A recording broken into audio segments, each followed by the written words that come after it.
अरे बात करें यदि आप जो मोटे मोटे हुए हैं, जो बीजेपी के चल रहे हुए हैं, मान ले बड़े बड़ी कोठी घराने वाले हुए हैं, उनके घर तो रीडिंग लेने तक भी नहीं जाते। और जो आम गरीब मजदूर है उनके घर में छापेमारी भी करा और उल्टा महिलाओं के साथ शोषण भी कर रहे हैं।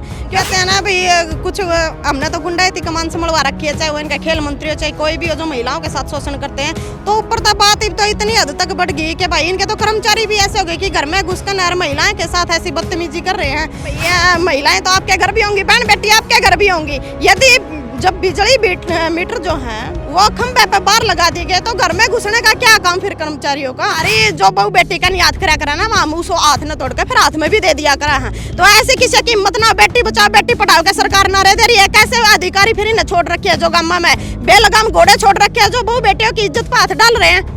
मतलब घर में कोई हमारा तो रिश्तेदार भी आ जाना वो भी बैठक तक सीमित रहा करे, लेकिन इन गुंडों की हिम्मत इतनी बढ़ रही है कि ये घर जाकर वो भी महिलाओं के साथ हाथापाई करते हैं।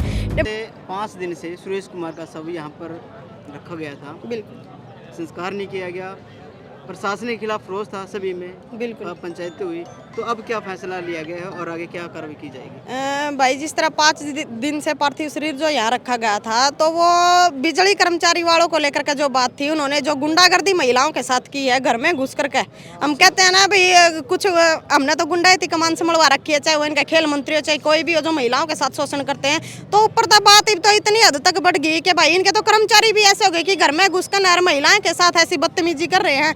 मतलब घर में कोई हमारा तो रिश्तेदार भी आ जाना वो भी बैठक तक सीमित रहा करे, लेकिन इन गुंडों की हिम्मत इतनी बढ़ रही है कि ये घर जाकर वो भी महिलाओं के साथ हाथापाई करते हैं। भाई हमने जहाँ तक यहाँ की वीडियो देखी तो दमतान साहिब एक ऐसा गाँव है जहाँ 99% लोग बिल पे करते हैं। कोई एक आध घर ऐसा होगा जो बिल पे नहीं करता, और फिर भी इतनी तानाशाही ये कर्मचारी दिखा रहे हैं। और 5 दिन से उनसे तंगा कर जो हमारी इस महिला के साथ छेड़छाड़ हुई थी, तो उनके ये जेठ जी थे जिनका पार्थिव शरीर यहाँ रखा, तो उनने इतना मतलब प्रेशर उनके ऊपर आ गया, इतने मानसिक रूप से वे परेशान हो गए कि वो आत्महत्या करने पर मजबूर हो गए।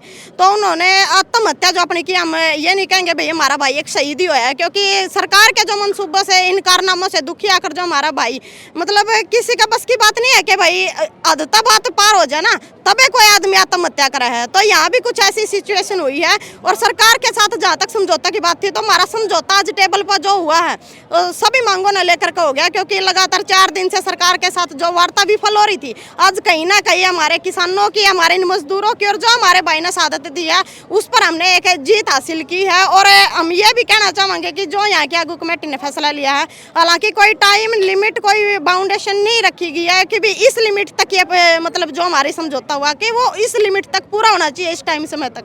तो हम कहना चाहें अभी जो बिजली कर्मचारी के जो अधिकारी थे उन पर 302 के मुकदमे दर्ज हों, क्योंकि महिलाओं के साथ जो उन्होंने छेड़खानी की है।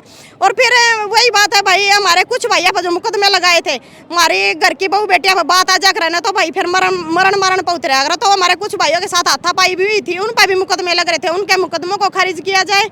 और जो बिजली कर्मचारी बिना परमिशन के गाँव के अंदर घुस रहे हैं उन पर भी लगाम लगाई गई है कि भैया तो किसी पंचायती मान लिया अपने पर चौपाल बोल रहे हैं चौपाल में, या फिर सरपंच के घर पे परमिशन लेकर तभी गांव में एंट्री करें। और जो हमारे कंपनसेशन की बात थी हमारे शहीद के लिए, उस पर भी सहमति बनी है। और जो हमारे 8 साल का एक भाई है जिसकी माता जी पहले गुजर चुकी है और पिता ने अब अपने मतलब शहीद हो गए हैं, तो उनका एक 8 साल का बेटा, तो उनके जब तक वे मतलब बड़े नहीं होते, अपने पैरों पर खड़े नहीं होते, तो उनका खर्चा सरकार उठाएगी।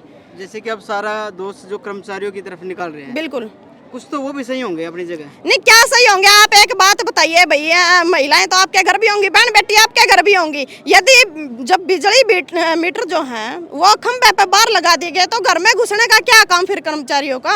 और बात करें यदि आप जो मोटे मोटे हुए हैं, जो बीजेपी के चल रहे हुए हैं, मान ले बड़े बड़ी कोठी घराने वाले हुए हैं, उनके घर तो रीडिंग लेने तक भी नहीं जाते। और जो आम गरीब मजदूर है उनके घर में छापेमारी भी करा और उल्टा महिलाओं के साथ शोषण भी कर रहे हैं, क्योंकि ऐसा औचित्य नहीं बनता चाहे कोई भी हो भाई। यदि बिजली बिल पे नहीं भी कर रहे हो ना तो भी बातचीत से समाधान हो सके, ऐसा नहीं कि आप हाथापाई करोगे घर में, बहू बेटी सब हुए हैं जी।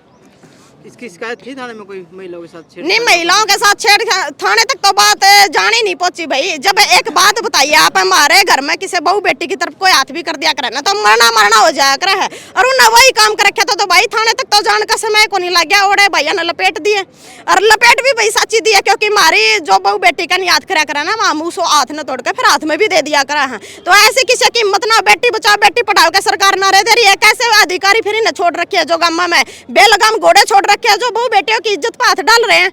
मतलब जो इनका काम है ना, अपने काम तक सीमित रहो, ना कि किसी घरेलू मामले में जाकर आप इंटरफेयर करोगे और छेड़खानी करने की कोशिश करोगे या मारपीट करने की कोशिश करोगे जी।